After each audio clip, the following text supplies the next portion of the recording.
I want to end just by saying a few things about how we can reduce our inequalities. It's not simply a matter of taxes and benefits, though obviously we have to deal with tax avoidance. We have to end these tax havens, which I hope OECD will produce agreements.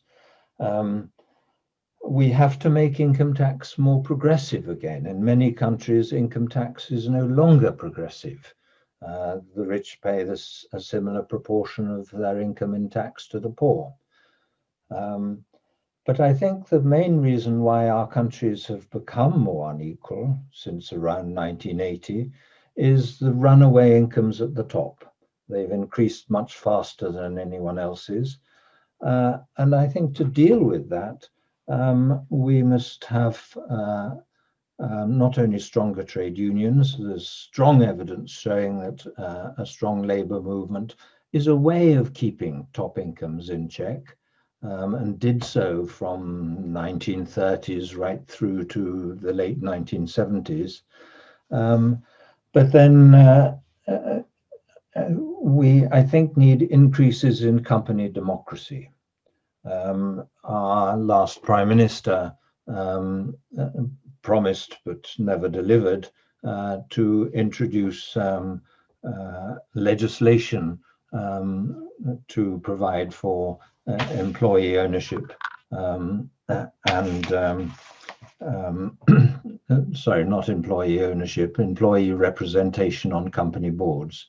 A great many European companies, a great many European countries, I think about half the members of the EU, have some legislation demanding employee representation on company boards.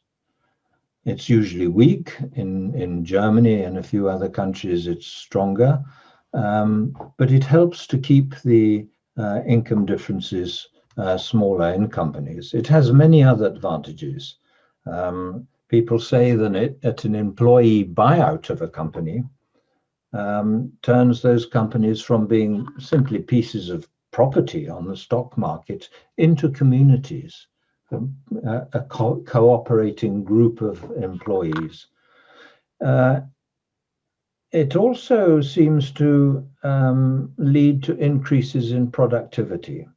There are a lot of studies now, evaluations of more democratic company constitutions, which suggest that there are fairly reliable increases in productivity.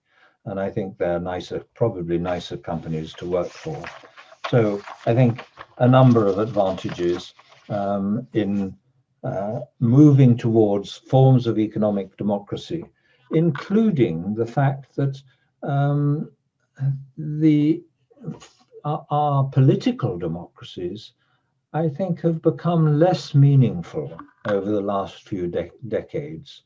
And they would maybe be strengthened if they were underpinned by extending democracy into the economy in as many ways as we can.